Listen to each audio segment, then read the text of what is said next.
All right, so today we're going to start with 3 terms. So you always check for a GCF first.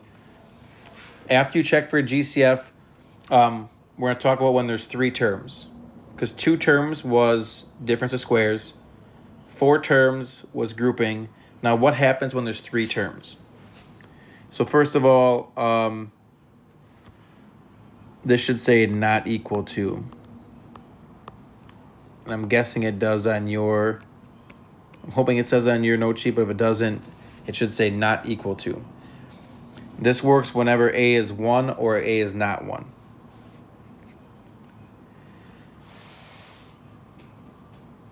So when we do this, it's kind of like unfoiling. That's the way I like to think of it. There's going to be 2 sets of parentheses. Okay, and think of it as foiling.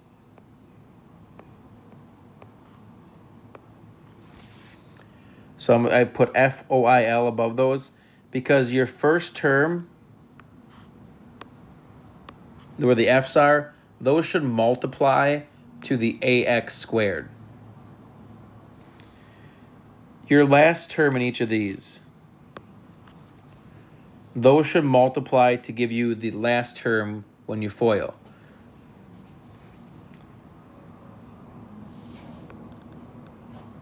And then you're going to do the outside and the inside.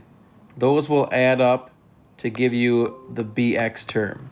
Those will give you this. Okay, and that's where the tricky part comes in, is trying to get them to work out where they give you the middle. Okay, so we're going to think of numbers that multiply to the first term. We're going to think of numbers that multiply to our last term. That's where the 2 L's are. And then we're going to make sure that we check when the inside and the outside add up, we get BX. That's the hard part, trying to get to add up to the middle term. Okay, and we call this smiley face. That's what I call it because it's got kind of these little arcs here make it look like a smiley face, the inside and outside arcs. And it's kind of like you have the eyes with the parentheses. So this is the way that I'm going to teach factoring. You maybe were taught a different way in Algebra 1 or in middle school. If your way works, I'm okay if you use it. But this is the way that I'm going to show because it works for everything. It always works. Okay, so let's practice it. These first couple problems are when A is equal to 1. Okay, so what I like to do is take your first term, F for first term. What multiplies to M squared? So the 2 things that multiply to M squared are M times M. And then over here we're going to list what multiplies to our last term. What multiplies to 50? There's actually quite a few. There's 1 times 50. I heard someone say 5 times 10. And anything else? 25 and 2. 25 and 2. So we're going to think about what multiplies to our last term. Okay, so we're going to put the parentheses then. These are the possible first parts, the F's. And over here, these are the possible last parts, the L's. So we have our F's and our L's, and I'm saying F's and L's because it's kind of like the numbers we're going to put here and here. That's what we're looking for. So we know that the first part has to be M times M. Okay, now we got to pick which numbers do you want to use for the last part. Because all of these, 1 and 50, those give you 50. 5 times 10 gives you 50. 2 times 25 also gives you 50. You got to think about which numbers here are going to give us 15 when we do the outside and inside. My hint is always pick the numbers that are closest together. That usually is a good place to start. So like 1 times 50 is really far apart. 2 and 25, those numbers are kind of far apart. So I would start with 5 and 10. So all I'm trying to see is, can I make those numbers become 15? So now we check the inside and the outside. The inside will be 5m, and the outside is 10m. Can we possibly make those numbers become 15m? Yes. Yes, when they're both positive, right? So the last part is check for your signs. 5 and 10 can both become 15. Just one's positive and the other is also positive. So they both have to be positives. And then we just double check. M times m is m squared. Positive 5. Okay, now we got to make sure we got the right signs. Positive 5 times positive 10 is positive 50. That's what we wanted. And then positive 10 plus positive 5 is 15m. And that's what we wanted. So as long as it gives us what we want when we FOIL it, we know we did it right. So that one's m plus 5, m plus 10. Okay, another hint to talk about here is if this is positive, we know that's going to be plus plus or minus minus. Because 5 times 10 is 50, and negative 5 times negative 10 is also 50. Number 2, let's list what multiplies to our first and last term. X times x. And over here to get 27, it's 1 times 27, 3 times 9.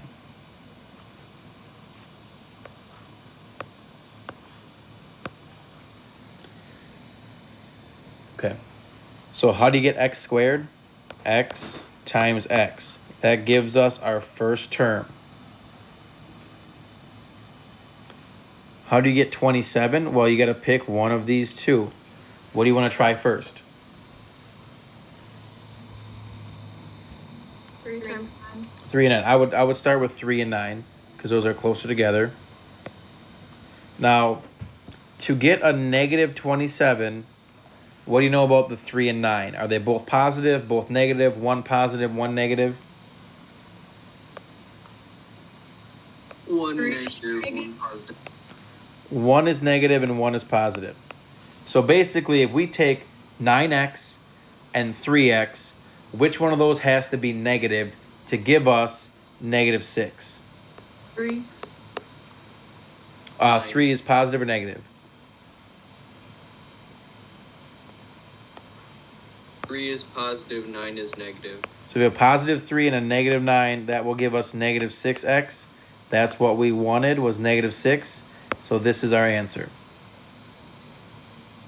We need a negative 9 and a positive 3 to give us negative 6. And negative 9 times positive 3 is negative 27. So our answer is x plus 3, x minus 9.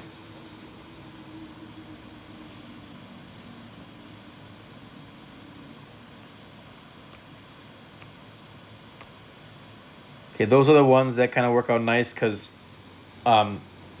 x squared and m squared are by themselves.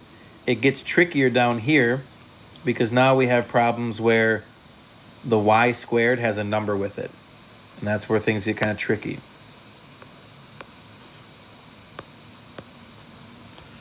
So we do the same process. Smiley face method works for these problems too. What multiplies to our first term?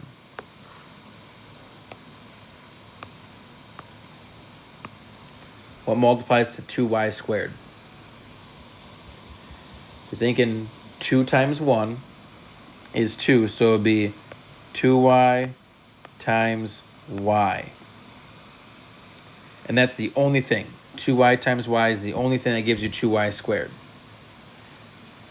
And then what multiplies to 3? 3 times 1.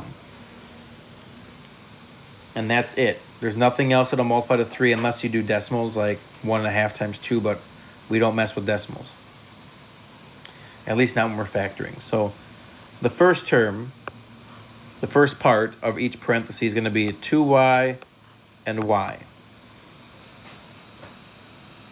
Okay, we know we got to pick 2y and y because that multiplies to 2y squared. Now, the last term we know is going to be 3 and 1. It can either be 3 here and 1 there, or we can flip it and do 1 and 3. So how do we know which one to pick? we have to check. Okay, we got to check the inside and the outside. So let's check this one. The inside, 3 times y is 3y. The outside, 2y times 1 is 2y. Will that give us 7y? No. No. So I'm going to erase it and try something different if that didn't work. So what could we try different? We could flip them and put 1 and 3 and see if that works. 1 times y is 1y. 3 times 2y is 6y. Can that be 7y? Yes. And if we want this to be a positive 7y, we want a plus and a plus. So then that works out. Then I would just say double check. 1 times 3 is 3. Okay, positive 1 and positive 3 is 3. Positive 1 plus positive 6 is 7. So we know we did that right. I always have to double check to make sure my symbols are correct.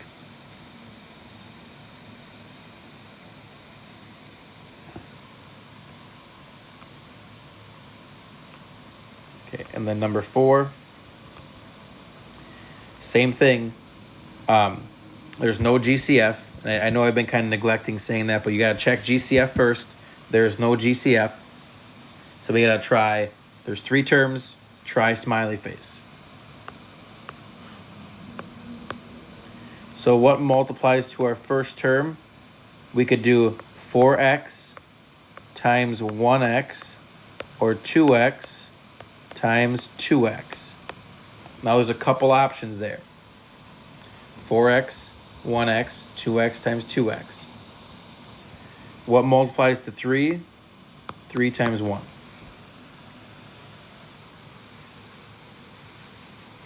Okay? And then we set up our parentheses.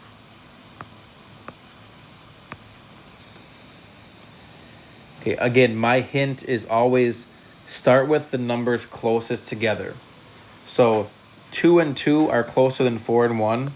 So I'm going to do 2x and 2x. That's just kind of a rule of thumb. It seems to work out that way in most problems. That doesn't work all the time, but that's a good place to start. So 2x and 2x multiply to 4x.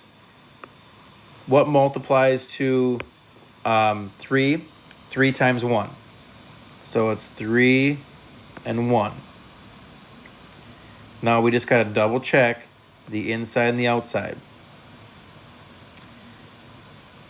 The inside is 3 times 2x, which is 6x. The outside is 2x times 1, which will give us a 2x. Can you make, or is it possible to get 2x and 6x to become negative 8x? And if so, how? Negative one of them. So negative 6 and negative 2, which means a minus and a minus sign. Because negative 6, which is the inside, and negative 2, which is the outside, add up to negative 8. That's what we wanted. We want negative 8. Now, last thing is just double check. Is negative 3 times negative 1, is that positive 3 when you multiply them together? Does that work out? Negative 3 times negative 1 is positive 3, so this answer does work. This is our answer. 2x minus 3, 2x minus 1. Okay, and it is important to double check to make sure that these things multiply to your last term. Because sometimes it works out where they add up to negative 8, but when you multiply them, they don't give you the correct symbol, the correct sign. So just double check that. Okay, and then last one is perfect square trinomial. I just want to show this because it comes along down the road when we do other things this chapter. So a perfect square trinomial is when the first and last terms are perfect squares. Okay, and we'll call them a squared and b squared. And the middle term is 2 times a times b.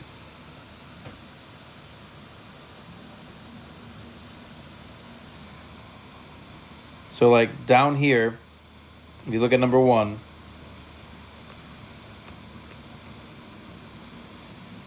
m squared and 49, they're perfect squares, right?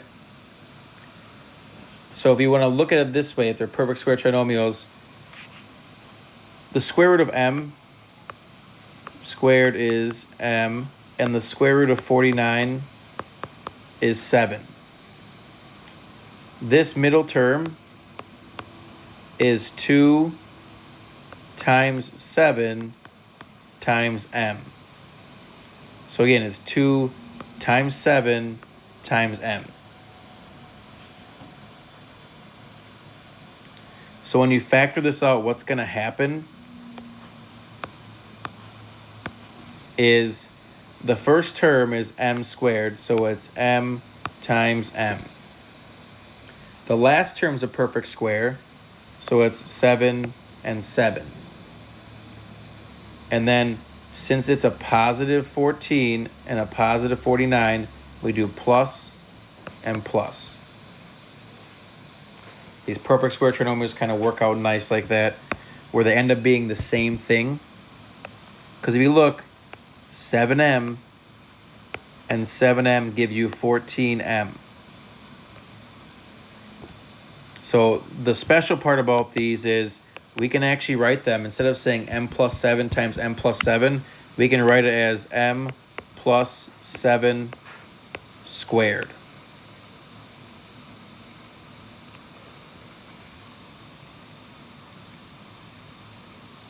That's what makes these special. So you can factor them using the smiley face method, and you'll get to the same spot. But if you recognize it's perfect squares, you can actually go right to this point. And the same thing for number 2. If you look at this, the first and last terms are perfect squares.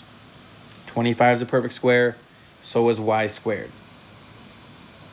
If you take the square root of them, you get y and 5. Notice 10 is 2 times 5 times y. 2 times 5 times y is 10y. And that's how those perfect square trinomials work out. Because if you factor it using smiley face, you would get y times y is y squared. 5 times 5 is 25. And then the inside and the outside are 5y and 5y. How can we make 5y and 5y become negative 10y? They would need to be both negative, so it's minus and minus. Okay, the minus and minus work because negative 5 times negative 5 is positive 25, and negative 5y plus negative 5y is negative 10y. So it works out. And how we would write this, instead of saying y minus 5 times y minus 5, you can say y minus 5 squared.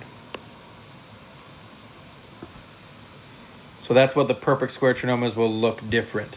You'll be able to write them as a binomial or something in parentheses squared.